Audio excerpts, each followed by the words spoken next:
Hi guys, ఈరోజు అల్లం పచ్చడి. ఇది చట్నీల్లో కానీ రైస్లో కానీ చాలా బాగుంటుంది. ప్రాసెస్ చూద్దాం. అల్లం అండి, నేను అర కేజీ అల్లంకి అర కేజీ అల్లానికి కావాల్సిన పదార్థాలు చెప్తున్నాను. చూడండి, ఒక 2 గ్రామ్స్ ఉంది, అదేం పర్లేదు.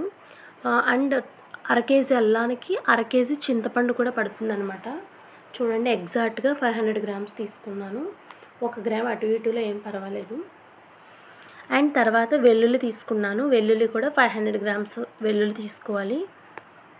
అల్లం, వెల్లుల్లి, చింతపండు సేమ్ క్వాంటిటీలో ఉండాలన్నమాట.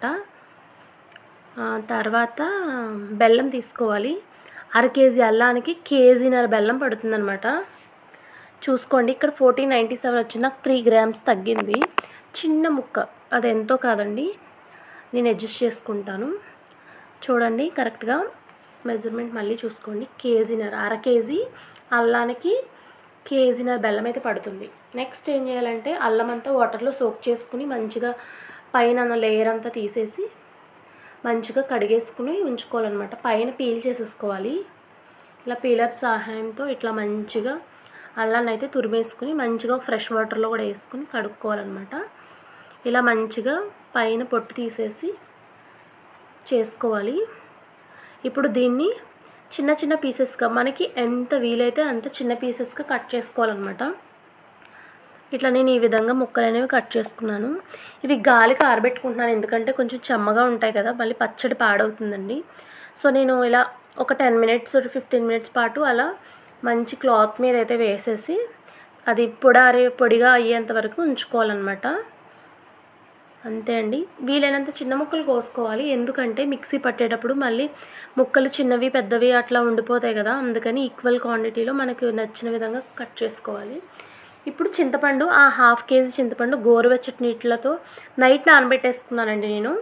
అది పొద్దున్నే గుజ్జు తీసుకుంటున్నాను అనమాట. ఇలా ఒక జాలి గిన్నె తీసుకుని కొంచెం కొంచెంగా యాడ్ చేసుకుని చేతితో ఒత్తుకోవడమే. అది మెత్తటి ప్యూరీ లాంటిదంతా గిన్నెలో పడుతుందన్నమాట. చూడండి, ఈ విధంగా చేయితో ఇలా అనుకుంటూ ఉంటుంటే మనకి ఓన్లీ గుజ్జు మాత్రమే వేరే గిన్నెలోకి వస్తుందన్నమాట. ఇలా మనం ఆ ప్యూరీని అంతా కలెక్ట్ చేసుకోవాలన్నమాట. ఇది కొంచెం వాటర్ కూడా హెల్ప్ తీసుకోవచ్చు, కానీ చన్నీళ్ళు వాడొద్దు. గోరువెచ్చటి నీళ్ళు కాచి పెట్టుకుని పక్కన పెట్టుకోండి. మనకి గుజ్జు అలా లూజ్గా ఉన్నంతసేపు వచ్చేస్తుంది కదా, మళ్ళీ అందులో కొంచెం పులుపు అయితే ఉండిపోతుంది. అప్పుడు కొంచెం కొంచెంగా వాటర్ అయితే యాడ్ చేసుకోవాల్సి ఉంటుంది. యాడ్ చేసుకుని ఆ గుజ్జులో పులుపు ఎంతైతే ఉందో అంతవరకు తీసుకోవాలన్నమాట.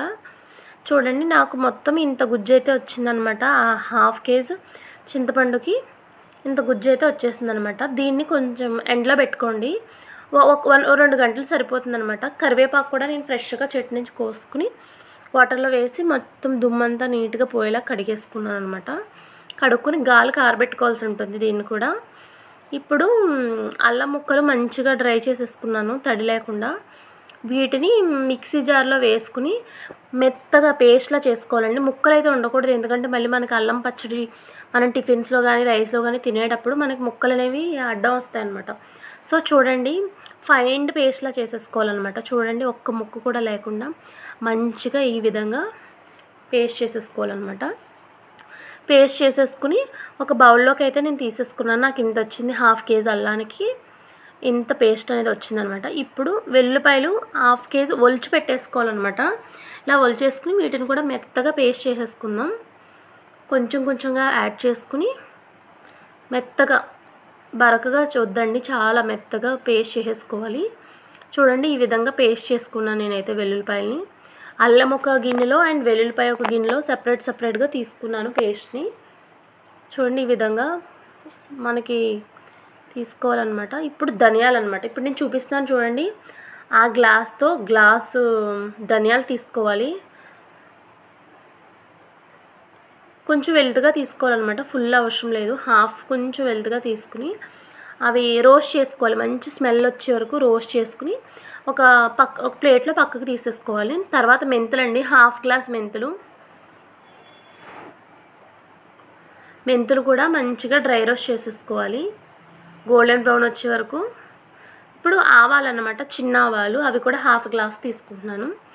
మెంతులు, ఆవాలు, ధనియాలు ఈ 3 డ్రై రోస్ట్ చేసుకుని పౌడర్ చేసుకోవాలన్నమాట మెత్తగా మిక్సీలో. ఇది చూడండి, ధనియాలు, ఆవాలు అలాగే మెంతులు పౌడర్ని నేను రెడీ పెట్టేసుకున్నాను. ఒక ప్లేట్లో తీసుకుని 3 మెత్తగా సాధ్యమైనంత వరకు మెత్తగా ఫైన్ పేస్ట్లా చేసేసుకుని ఒక ప్లేట్లో పక్కన పెట్టుకున్నాను. ఇప్పుడు కరివేపాకుని ఫ్రై చేసుకోవాలన్నమాట. అవి క్రిస్పీగా అయిపోవాలి.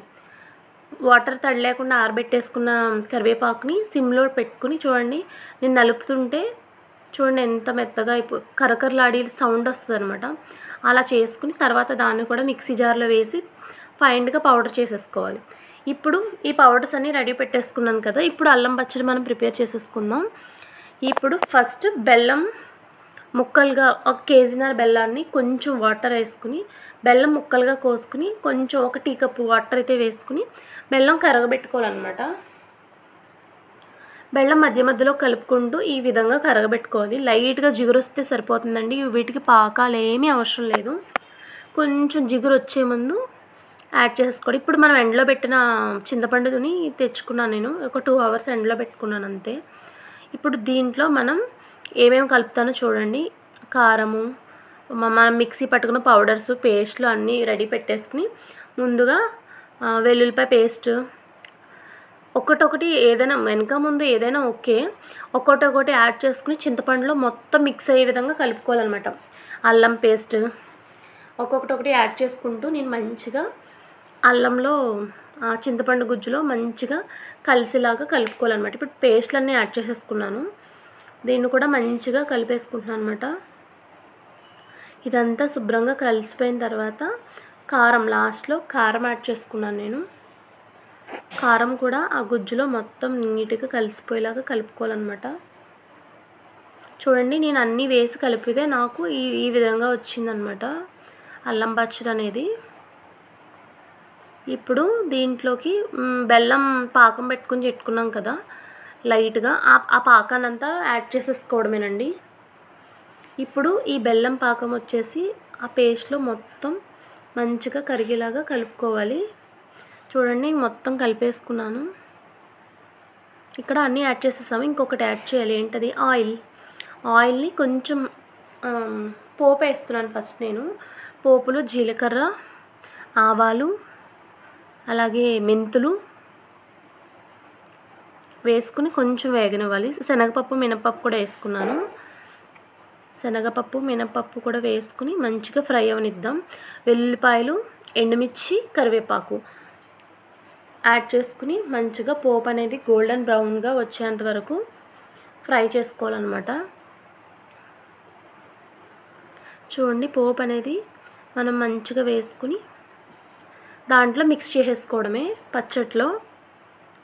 ఇప్పుడు ఈ పోపు అంతా పచ్చడి బాగా మిక్స్ అయ్యే విధంగా కలుపుకోవాలన్నమాట.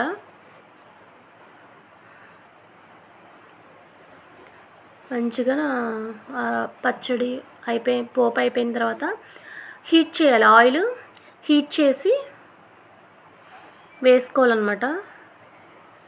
ఇక్కడ 1 కేజీ ఆయిల్ అయితే పట్టిందండి. 1/2 కేజీ అల్లానికి ఒక పోపులో నేను 1/4 కేజీ వరకు ఆయిల్ యాడ్ చేసుకున్నాను. మిగతా 3/4 కేజీ ఆయిల్ హీట్ చేసి యాడ్ చేసుకున్నాను. అంతే అండి.